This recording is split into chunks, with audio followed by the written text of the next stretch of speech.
So mapagpalang araw po sa bawat isa. Happy Lord's Day. This is the day of the Lord. Isang araw ng Diyos na kanyang sinet apart. Ang kanyang espesyal na araw kung saan ang kanyang bayan ay nagtipon-tipon, nag-gather upang sambahin ng Diyos. At ito rin yung araw, no? Kung saan siya ay nagpapala sa kanyang bayan. Sa umagang ito, sa ating Bible class, nais ko pong ituro sa inyo mga kapatid ang kahalagahan nitong family worship, no? Or yung pagkakaroon ng time, no, na mag-worship ang pamilya sa kanilang tahanan. Gaano ba ito kahalaga sa ating buhay bilang mga Kristiyano? So ito po yung pag-aaralan natin. Now, before that, no, tayo siguro muna ay lalapit sa Panginoon sa panalangin. Aming dakilang Diyos, aming Ama na nasa langit, kami po, Panginoon, ay lumalapit sa iyo at nagpapakumbaba sa aming sarili. Kinikilala po namin, Panginoon, na kami ay makasalanan, mga mahina. Subalit ikaw, Panginoon, ay nahabag sa amin. Ipinadala mo ang iyong bugtong na anak, ang Panginoong Jesucristo. Siya ay nabuhay, namatay upang kami, Panginoon, ay mapatawad sa aming kasalanan. Siya ay nabuhay ng muli, nagpapakita na nasatisfy niya ang mga kailangan upang kami ay maligtas. Kaya kami nagpapasalamat, Panginoon, at sa araw na ito, kami ay andirito upang makinig ng iyong salita. Nawa, Panginoon, magbigay ito ng direksyon sa aming buhay. At kung ano man ang maituro ngayon sa Bible class, nawa maging helpful ito upang mag-govern namin ang aming buhay bilang iyong mga anak, bilang iyong bayan, Panginoon. Salamat sa iyong kabutihan sa amin at sa iyong biyaya na umaapaw dyan kay Kristo. Salamat, Lord, na kami ay kaisa sa Kanya. This we pray, we thank you in Jesus' name. Amen.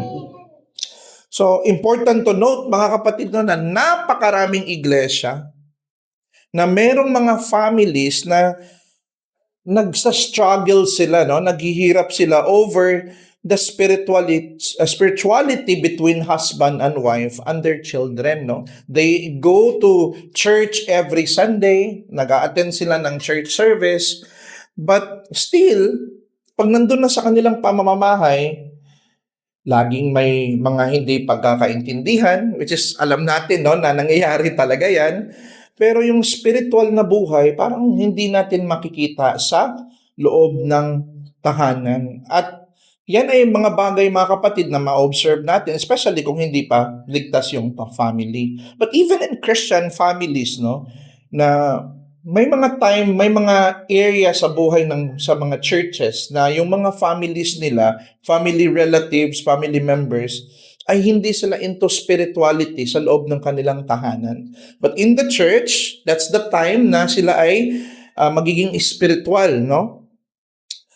Ngayon, ang mga parents kasi, mga kapatid, dito sa iba't ibang mga churches na nabasa ko at naaral ko, parang inintrust ng mga magulang ang growth ng kanilang anak solely to the preaching of God's word every Sunday or to any ministerial activities of the church, no? Minsan dahil siguro busy ang isang husband, parang wala na akong time na turuan ko ang aking mga anak, hayaan ko na lang ang church na siya na lang ang gumawa sa responsibilidad na yon, 'di ba? So, kumbaga, ako ay magpo-provide sa aking family, ang aking asawa ay tutulong sa akin sa matter ng about sa house na parang deacon, no? Tumutulong sa akin sa mga physical na aspeto. Pero sa spiritual, hayaan na natin yung church na gumawa ng role na yon, no? So spiritual things seems to be exclusive within the territory of the church. Ang nangyayari dito is parang yung mga spiritual na bagay, hindi siya kinocultivate doon sa loob ng bahay. Doon lang sa iglesia. The home tends to get so common and so secular. parang secular na masyado yung bahay na pag nandun ka sa bahay, ang mga kabataan humahawak ng cellphone, nanonood ng mga iba't ibang mga entertainments, nagkukwentuhan sa mga common na bagay. Pero religion, yung mga spiritual things, nakakalungkot, is not being talked about, let alone practice. Hindi walang time sa pamilya na nakaupo ang lahat ng pamilya sa sopa, nag-uusap about kay God, yung previous sermon na napakinggan, or ano yung thought mo dito sa verse na ito, pa, or ma, or kapatid, di ba? Yung mga bagay na yun, parang nagiging strange siya sa loob ng tahanan. Yun po yung nangyayari sa maraming mga pamilya sa iba't ibang iglesia. Kasi ang thinking nila, hindi responsibility ng mga magulang ang spiritual na goodness or spiritual aspect ng kanilang mga anak at sa kanilang mag-asawa. Kumbaga walang spiritual dynamics. They pray, no? Mayroong mga ganon. Pero meron ding mga pamilya, no? Hindi naman natin lahat. May marami ding mga pamilya na pinapractice talaga nila yung religiosity sa loob ng kanilang pamamahay. And that's a good thing, no? Now, just to share to you, nung 1677, inilagay talaga ng Church Covenant ng Dorchester, ito yung mga Presbyterian, no? Mga Reform, kagaya nila ni R.C. Sproul, pero sa 1677 ito, nakita nila yung kahalagahan ng pag-unlad ng spiritualidad ng family. Sabi nila, ito yung commitment nila, no? Nandun ito sa libro ni Leland Ryken na Worldly Saints. At ito po yung sabi, ito yung commitment to reform our families, engaging ourselves to a conscientious care to set before us and to maintain the worship of God in them and to walk in our houses with perfect hearts in faithful discharge of all domestic duties, educating, instructing, and charging our children and households to keep the ways of the Lord. So ang bawat pamilya ng isang iglesia, nag-commit sila. Isinama nila sa kanilang covenant. Di ba may mga covenant kayo na binabasa ng PRBC before mag-Lord's Lord Supper, no? Para pag-remind sa atin kung ano yung mga responsibilidad natin bilang isang kasapi o membro ng iglesia. Itong family worship, mga kapatid, itong pag-instruct sa mga anak, isinasama talaga nila sa covenant nila. Kasi naniniwala sila na saklaw sa responsibilidad ng magulang ang palakihin ng mga anak na may takot sa Diyos at sa disiplina ng Diyos. So ang punto dito, itong internal church growth, itong growth ng church, mga kapatid, nakukultivate ito, nare-reinforce ito within the little church called home. Kasi kung ganyan ang buhay doon sa bahay, magmamanifest yan doon sa iglesia. Magiging mas healthier ang iglesia kung hindi lang Kristiyano ang mga miyembro doon sa kanilang doon sa kanilang church, kundi maging sa kanilang tahanan, mga kapatid, no?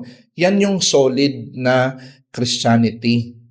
Now, kung siguro sasabihin mo na hindi pa kasi believer ang aking family, ang aking mama, papa, ang aking asawa na naging before ako naging Kristiyano, unbeliever pa kami. Unbeliever yung napangasawa ko. So hindi pa ma-practice, no? Yung family ko hindi rin ganoon. So if hindi pa, since special case yan, mga kapatid, no? Hindi pa kayo Christian family, ikaw pa lang yung Christian doon, hindi dapat nawawala yung tinatawag na private worship o yung tinatawag na personal devotion doon sa loob ng iyong tahanan, mga kapatid. At mapapansin yan, no? Mapapansin yan ng mga magulang mo na unbeliever na you are worshiping God in your house. Sila din ay mai-influence sila sa bagay na yan at baka madala mo pa sila sa Panginoon. So, itong Confession of Faith, itong church na ito, tinatawag na Reformed Baptist Church. Okay?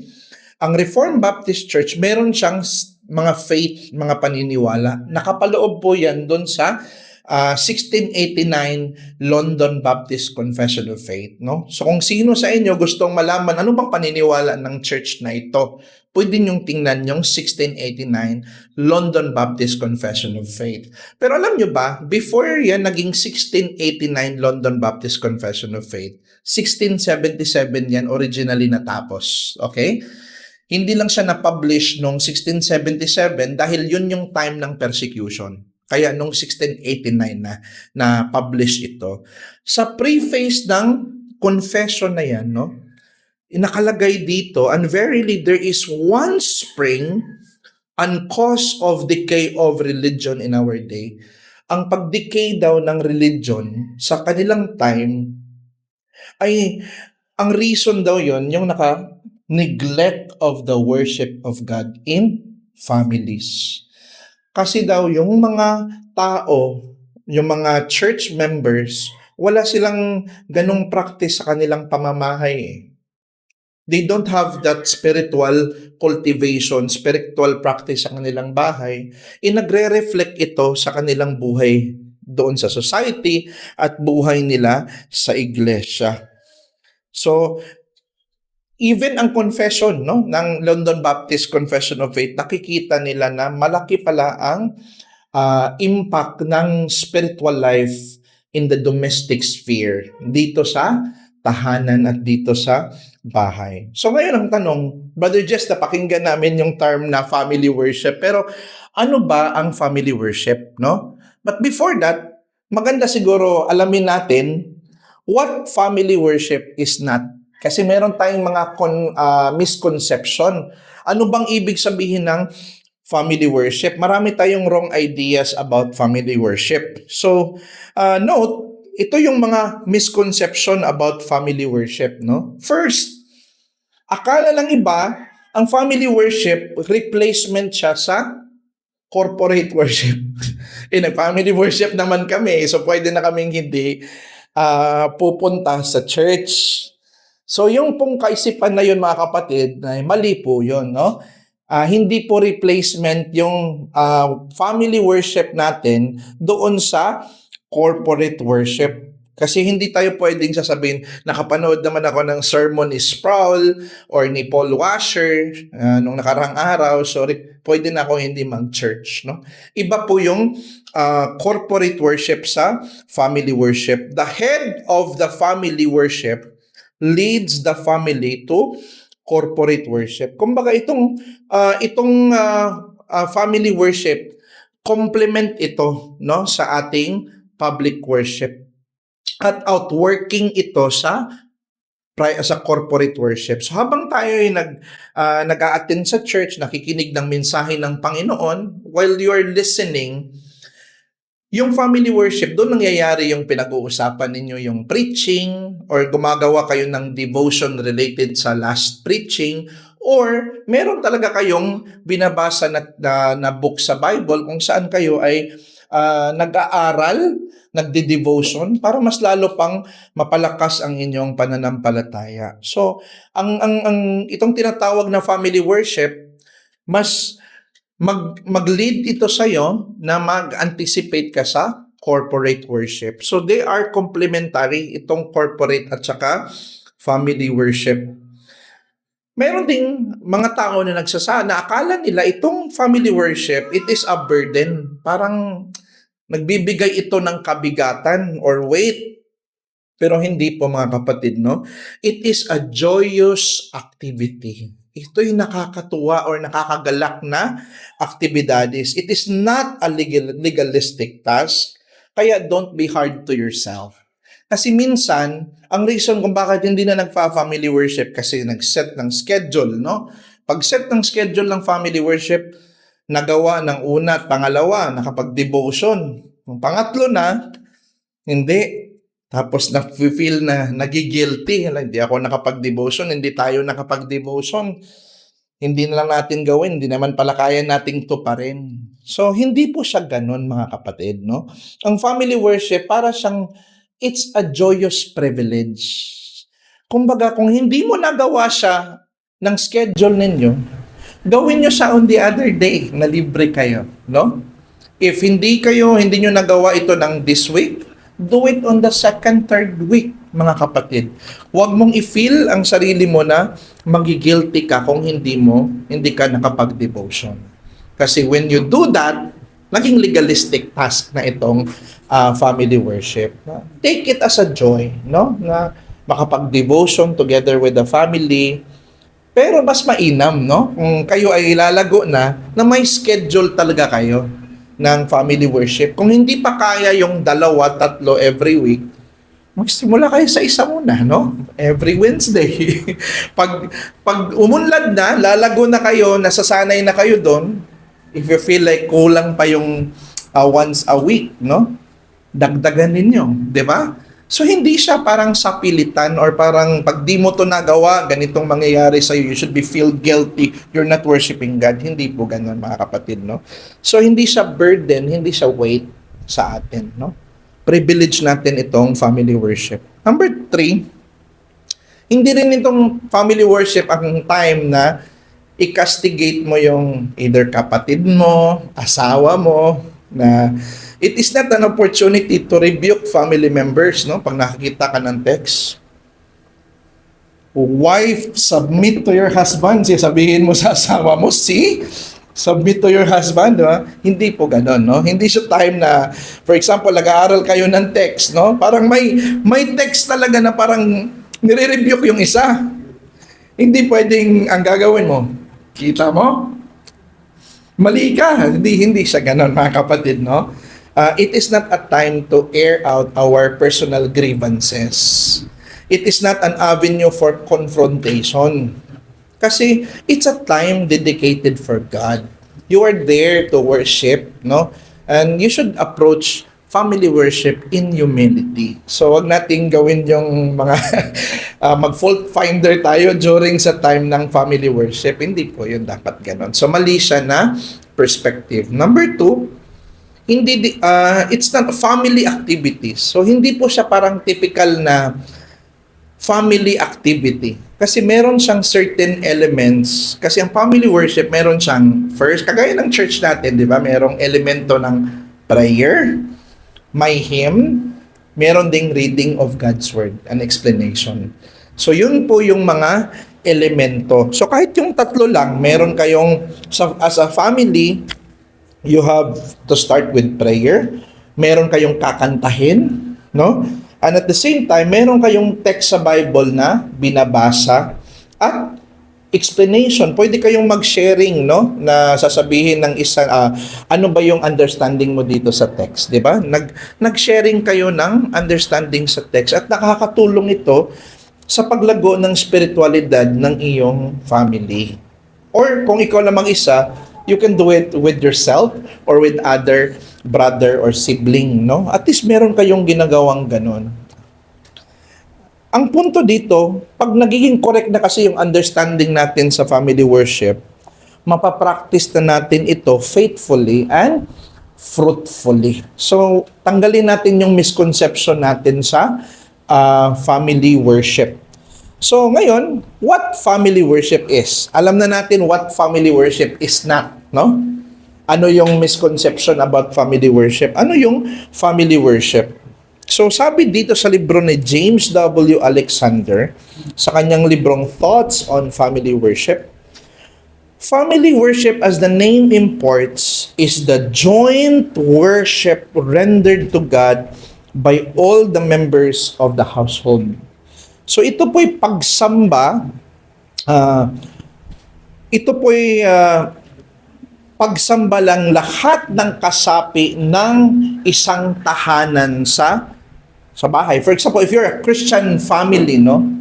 Hindi po yung family worship, mga kapatid, na hindi nagli-lead si papa or hindi nagli-lead si husband Hindi na yon, hindi tayo mag-worship. Kasi hindi po lang responsibility po yun ng isang husband, no?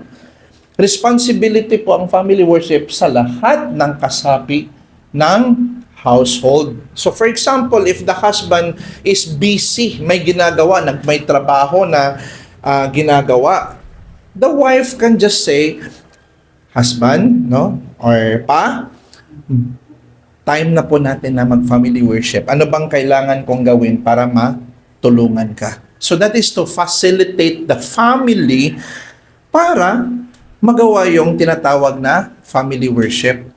Hindi yun pwede na sasabihin ng, for example, ng wife, you're the head of the family, then if hindi ka mag-initiate, wala din, no? Hindi po ganun, mga kapatid, no?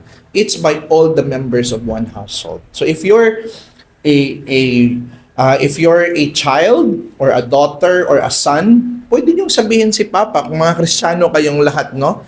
Tell your Papa, Pa, time na mag-family worship natin. Magsisimula na ba tayo? Itutuloy ba natin? Di ba? Just a simple reminder.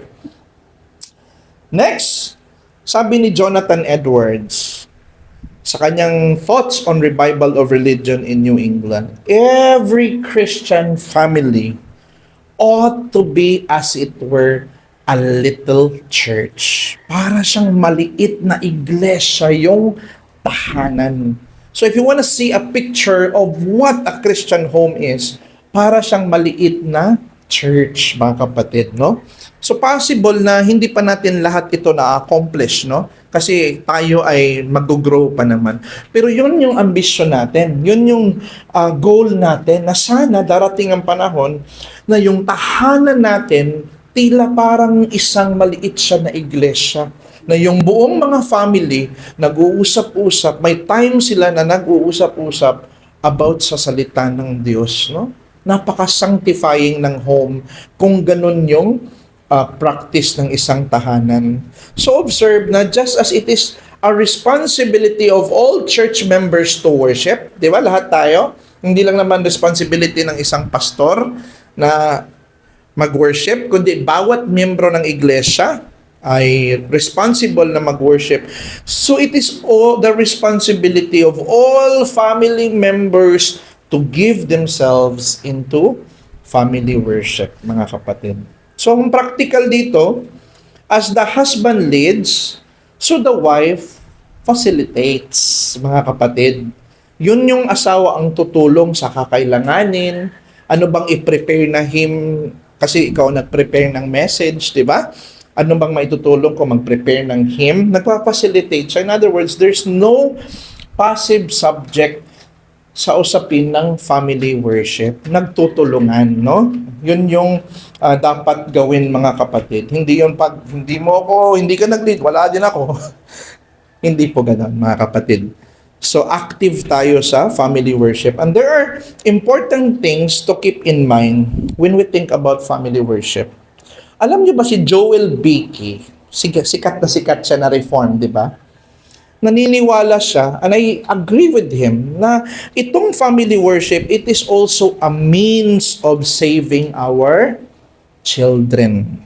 Sabi niya, the head of the family, in leading his family in covenant faithfulness to God, is perhaps the most significant way God uses as a means of saving grace. Alam niyo ba, mga kapatid, na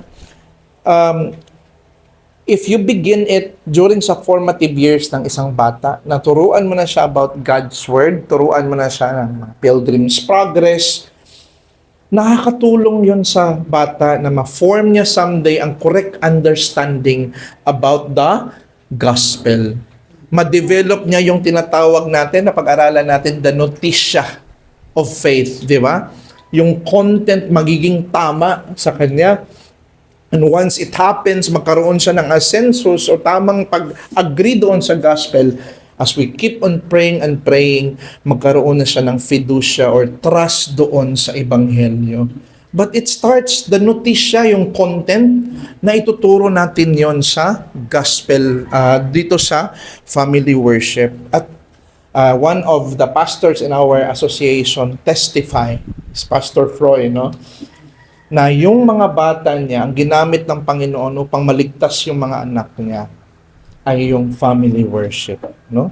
So nawa sa atin, hindi naman nawa makita natin, no, as some of you here are planning to build a family or meron na kayong family, possible na hindi nyo pa ito na practice, no? Pero make it a goal to make the home be like this, because this is what sets apart a secular home sa Christian home. Take note, Kristiyano tayo, no? Iba tayo, may distinction tayo sa mundo. And this is one of the features that distinguish our home from theirs, di ba? So just as hindi lang tayo nagfe-fellowship na parang nag-uusap lang ng secular, meron tayong mga devotion na ginagawa when we do meetings, right? Because we're Christian anyway. This is the Christian life, no? So ganun yung buhay ng natin sa tahanan. At Brother Jess, you've talked about the concept or the idea of family worship. Is it biblical? That's the most important thing, no? Kasi I can talk about a lot of things na parang mga pang self-help, no? Na parang magbibigay ng motivation. Pero it means little to nothing kung hindi siya biblical, right? Because the most important thing is the Bible. And ano sabi dito sa Psalm 78:1-3? I will utter dark sayings from of old things that we have heard and known, that our fathers have told us. Our fathers have told us. In the point here is that sila, tinuturuan talaga sila ng kanilang ama. May tinatawag na catechism sa buhay ng mga Israelites doon sa kanilang tahanan. What we have heard and known, our fathers have told us. And in Second London Baptist Confession of Faith, pinapakita sa atin na ang mga particular Baptist, hindi lang sila sumasamba sa public worship, itong corporate worship natin, meron silang private exercises of worship. Yan po yung family worship at home, yung mga private, yun yung private exercise nila. And guess what? In their observance of the Sabbath, no, hindi ko binabayan yung conscience ng mga Sabbath keeper dito, but how they practice the Sabbath, they practice the public worship, corporate worship, and after that, after the benediction, they are going to do family worship at home. At yun din yung ginagawa ng mga Puritans. So it does not it's not limited within the fences of the church, no? Nagpapatuloy siya sa domestic life doon sa tahanan, mga kapatid. So note, there are important things, di ba, na kailangan nating in mind when we talk about family worship. Kanina, nakita natin na means din pala siya, effective means siya, no? Para maligtas ang iyong anak. Kasi kinakatechize mo siya at a very young age, no? Means din siya ng sanctification for the husband and wife.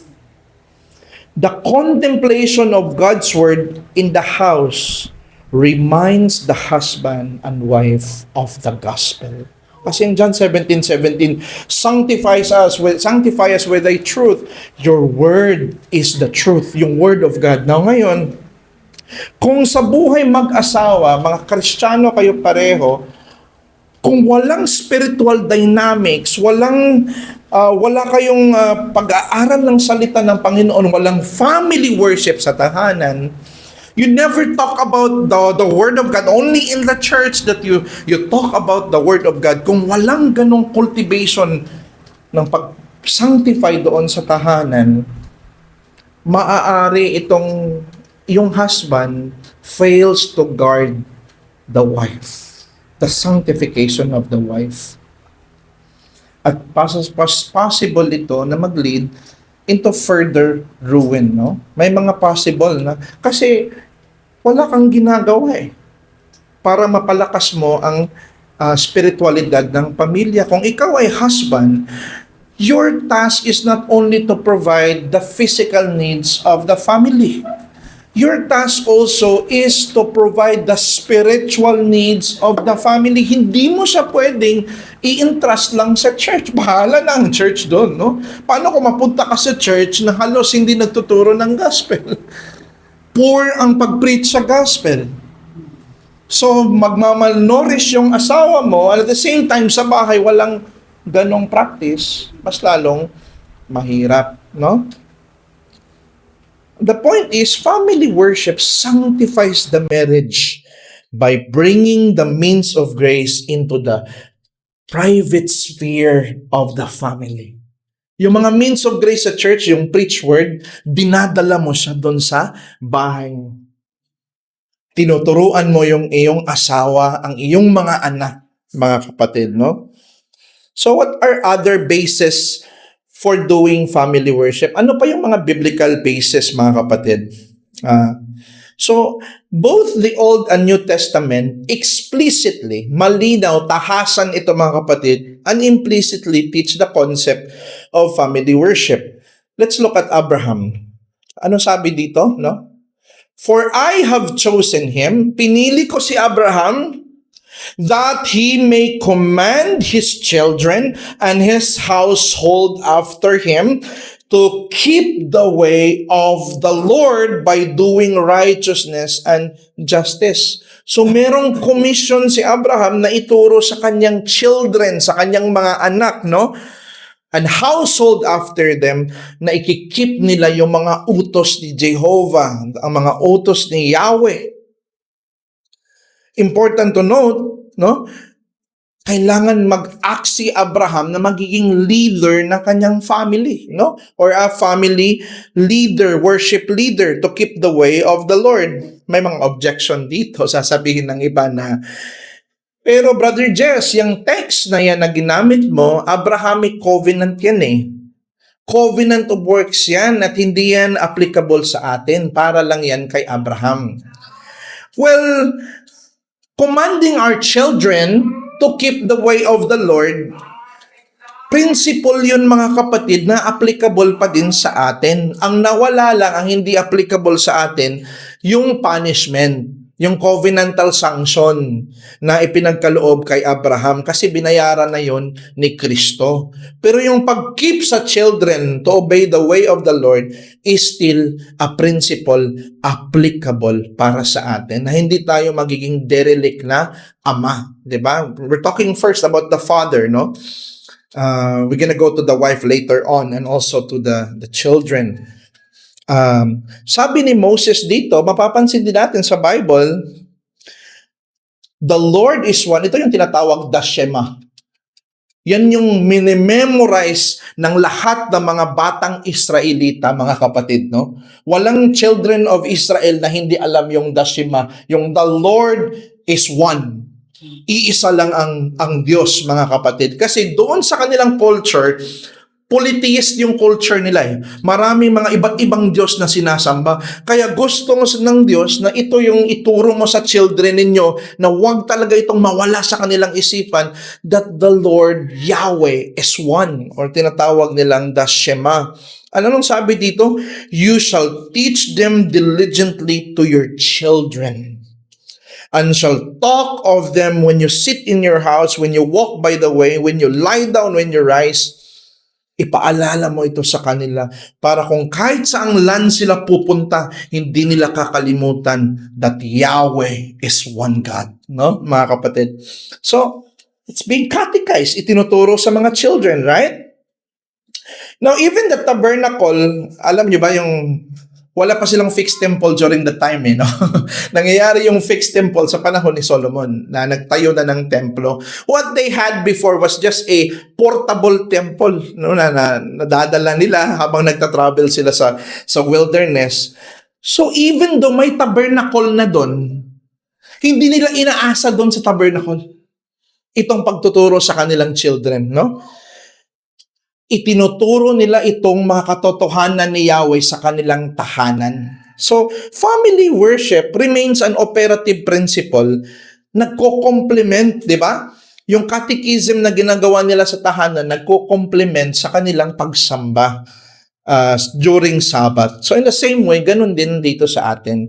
Kung family worship, makakatulong ito sa ating corporate or public worship.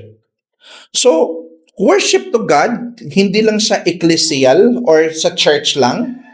It also involves familial or family sa pamilya natin, no? John Chrysostom, isa sa mga early Christians, di ba? Early church fathers, nabubuhay around 340 plus AD, if I'm not mistaken. Sinabi ni John Chrysostom, he urged that every house should be church, and every head of a family a spiritual shepherd, remembering the account he must give for his children. So kahit hindi pastor ang mga husband na nandirito, no? Hindi tayo ordained pastor ng isang local iglesia, but you are a pastor in your own household. Pastor ka sa inyong sariling tahanan. Ikaw ang magtuturo sa iyong asawa at mga anak. Yan po yung responsibility mo bilang isang ama ng tahanan. In the book of in fact, no, may time sa Scotland, mga kapatid, na doon sa Scotland, dumating talaga ang point, mga kapatid, na ang mga nandoon, ang mga tahanan doon, ay nagfa-family worship. Naging culture ito ng isang country, itong family worship, dahil sa impact ng mga reform. In the book of Joshua, mapapansin natin, no? But as for me and my house, we will serve the Lord. Malinaw yon doon sa book of Joshua. So, bilang successor ni Moses before his death, even si Joshua, hindi din niya inabandon yung family catechism, family worship as we should use it, no? Patuloy silang nagsiserve sa Panginoon. Family worship, then, is a lifetime commitment, no? Hindi siya parang kailan ba ito matatapos? May duration ba itong family worship? It is a lifetime commitment to the Lord. At bakit tayo magfa-family worship? Because God is worthy, no? Karapat-dapat ang Diyos na sambahin sa ating tahanan. Ang sabi dito ni Matthew Henry, nagustuhan ko itong sinabi niya dito, mga kapatid. A church in the house will be a good legacy. Nay, it will be a good inheritance to be left to your children after you. Kasi akala natin, if kaya nating mag-iwan ng kayamanan dito sa ating mga anak, karir, magandang edukasyon, we were thinking na, hey, nakapag-iwan na ako ng magandang inheritance sa aking mga anak. Pero come to think of it, if yan yung inheritance na iiwan mo sa iyong mga anak, it's good, right? Para hindi mahirapan ng anak. At it's a good fatherhood na may maiwan ka talagang pamana sa iyong mga anak. Pero kung yan yung pamana na iiwan mo, tandaan mo, vanity lang din yun. Magbibigay lang yun ng panandali ang bintahe, no? In a short run, magbibigay siya ng advantage yung mga bagay na yun, pero agaran yung nawawala. They're nothing. When they die, di nila madadala doon sa langit. Pero kung ang naiwan mo na legasiya para sa iyong pamilya, na-train mo sila in the ways of the Lord, na ituro mo ang ebanghelyo sa kanila at sila'y natutot na ligtas, that is the best inheritance na kaya mo na iyong maiwan sa iyong mga anak. And I have a good friend, no, who married a wife who is a Seventh-day Adventist. He's a Reformed Christian. Nakasal siya sa isang Seventh-day Adventist na babae. He happens to be my ninong. No? This guy doesn't do family worship. Hindi siya nagpa-family worship. Hindi siya nasanay. No? He's an NCT. So wala siyang ganong mga practice. May devotion daw siya, pero walang ganong practice. Pero you know what happened? Since ang practice ng tahanan ng kanyang wife is family worship, sabi ng wife niya na, part na to ng buhay namin, na may family worship talaga kami, kaya magpang-family worship kami sa tahanan. And then, kaya continuous ang kanilang family worship kasi maganda yung inheritance na naiwan ng mga magulang ng kanyang asawa, babae. Practice nila yon, legacy nila ng magulang niya yon, at kaya yung tahanan nila nagpapatuloy sa family worship, mga kapatid. Kasi naipasa. Si Job, alam niyo ba? When the days of the feast had run their course, Job would send and consecrate them, and would rise early in the morning and offer burnt offerings according to the number of them all. Nag-o-offer siya ng mga offering para sa kanyang mga anak. Kino-consecrate niya yung kanyang mga anak. Kumbaga, siniset apart niya, tinuturuan niyang sumamba ang kanyang anak. So that's fatherhood, mga kapatid. On and on and on, makikita natin na ganun yung pamilya sa Biblia, a Christian family. So, di ba si Job, tinawag siya na blameless and upright? He's described as someone who worship with his family continually. So, si Paul being a husband, dito na tayo sa New Testament, no? Ano yung obligation ng isang husband? So, let's look about being husband because we have husbands here, right? And meron tayong future husband someday, no? Sabi dito, husbands, mga asawang lalaki, love your wife as Christ loved the church and gave himself up for her, that he might sanctify her, having cleansed her by the washing of water and with the word, so that he might present the church to himself in splendor, without spot or blemish. Now, itong salitang love is translated sa Greek word na agapate, no? Ang root word niya agape. Ito ay imperative, ibig sabihin command ito, no? And the phrase that he might sanctify her, yung line niya na yan sa text na binasa natin, implies a purpose that he might sanctify her. So anong important to note dito? Ang husband, inexhort siya na mahalin niya ang kanyang wife the way Christ loved the church. So, paano mo mamahalin yung asawa mo? Ang pattern ng pag-ibig mo sa asawa mo, yung pag-ibig ni Kristo sa kanyang iglesia. He died for the church. At anong sabi dito? How did Christ love the church? Sabi ng text, Christ sanctified her and cleansed her by God's word. So, the greatest love of the husband, ang pinakamalaking manifestation ng pag-ibig ng isang husband ay dadalhin niya yung kanyang wife to sanctification. Because that's what Christ did. He died para ma-sanctify ang kanyang asawa. So tayo as a husband, hindi lang yung pag-provide tayo sa pangangailangan ng ating asawa, no? Kundi dadalhin talaga natin ang asawa natin sa sanctification. Calling yan ng every husband. So kung kayo gusto nyong magiging husband someday, tandaan mo ito yung calling sa pagiging husband. Dadalhin mo siya sa sanctification. Ang implication, the end of a husband's love for his wife is her sanctification. And therefore, the wife is to help her husband to carry out this purpose. Masanctify ang asawa at tutulungan ng asawang babae ang kanyang husband to fulfill that purpose. So itong family worship, it's not the only, no? It's not the only, but it's one of the most vital expressions of a husband's love for her wife. Pag may family worship, if you do family worship, if you care about her sanctification, then it shows that you really love her. You don't only care about her physical well-being, but also his spiritual well-being. So malaking challenge ito sa atin, no? Bilang mga husband.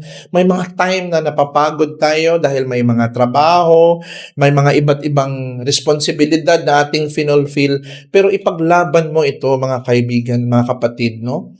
Na magkaroon talaga ng family worship. Kung ikay isang ama, sabi dito, fathers, do not provoke your children to anger. Hindi ibig sabihin nito na huwag mo siyang paiyakin. No? Kailangan talaga siya paiyakin minsan, papaluin, mga kapatid, kung hindi sumunod sa Panginoon, kung hindi sumunod sa iyo sa mga mabuting gawain. No? So, meaning to say, ito yung mga unnecessary na hindi mo naman siya kailangan paiyakin pero pinaiyak mo pa din siya with an unreasonable thing.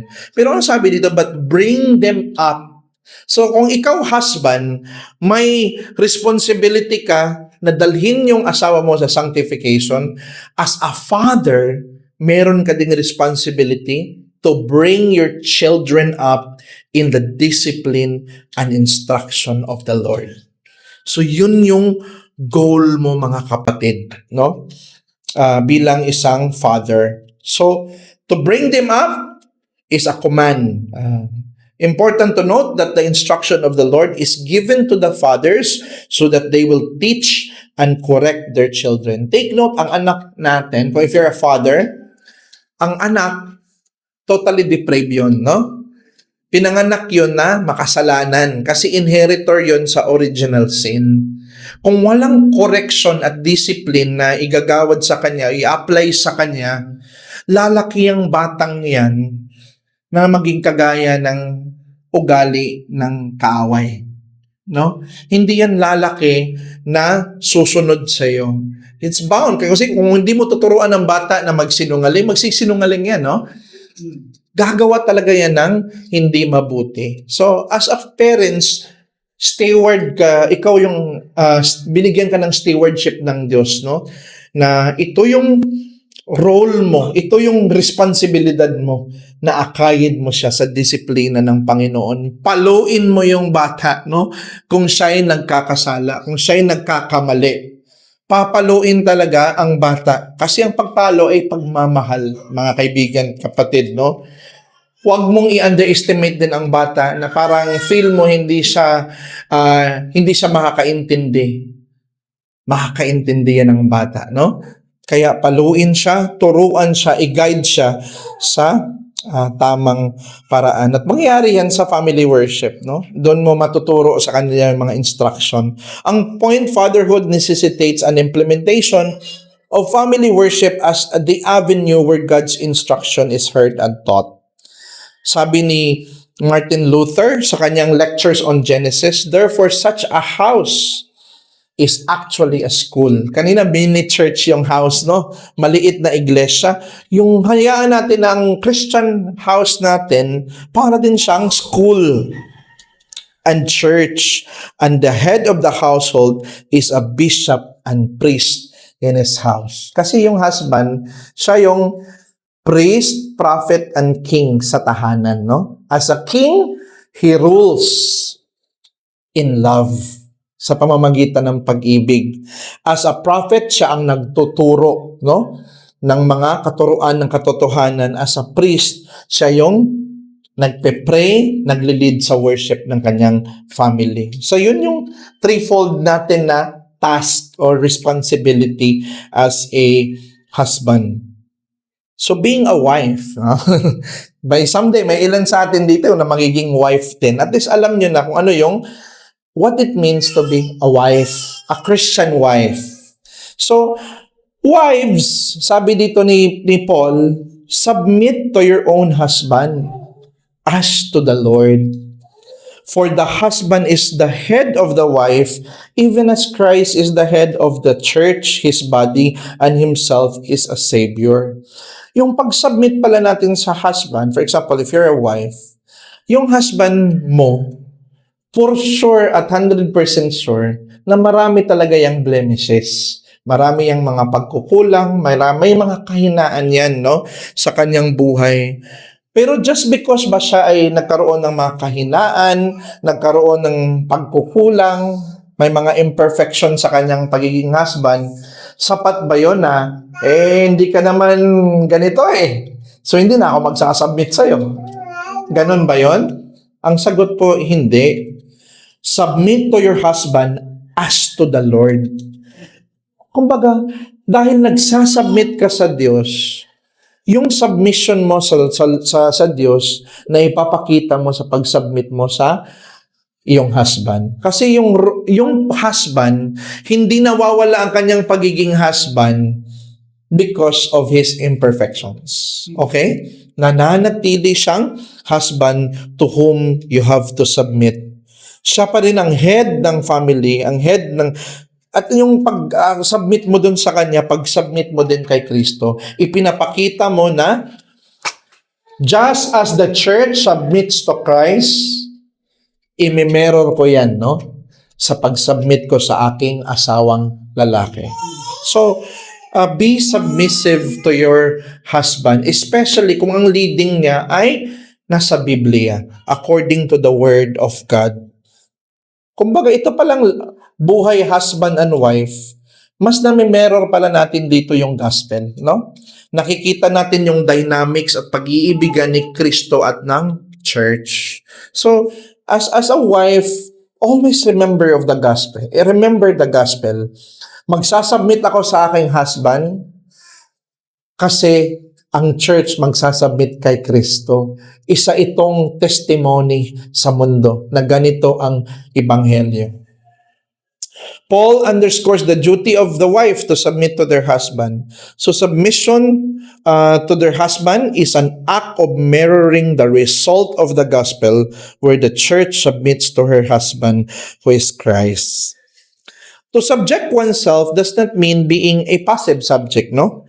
Hindi siya mechanical or forced submission.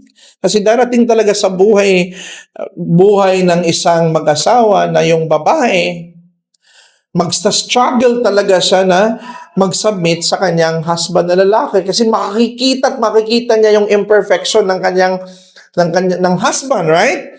And the Bible says na isa sa curse ng babae is to have a desire contrary to the husband, no?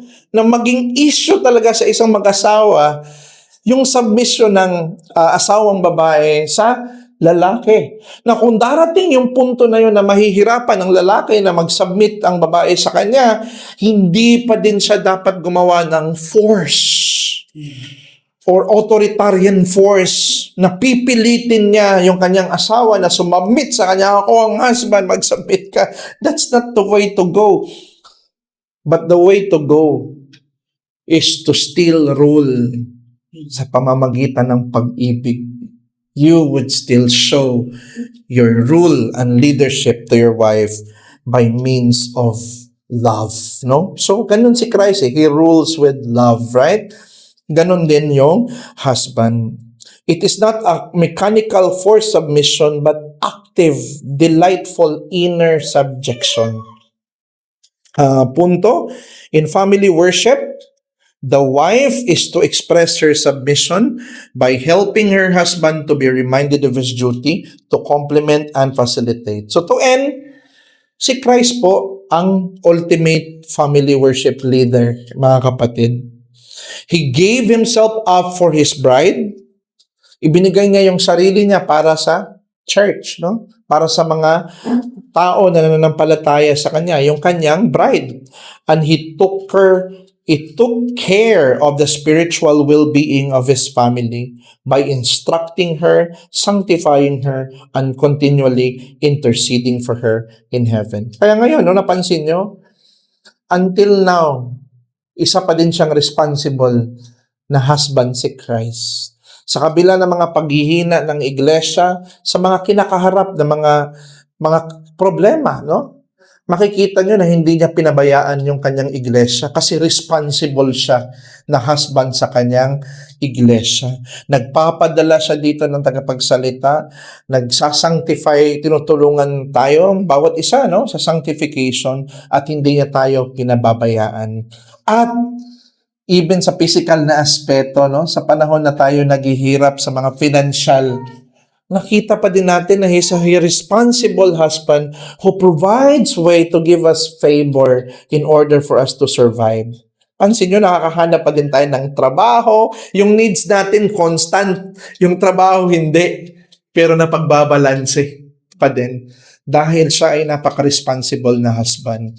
Kung siya ay nagpo-provide sa mga young ravens na umiiyak, na parang walang saysay sa mga Israelita, how much more sa kanyang mga anak, no?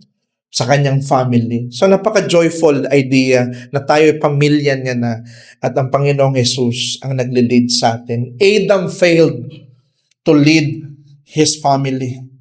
He failed as a family worship leader kasi naloko si Eve.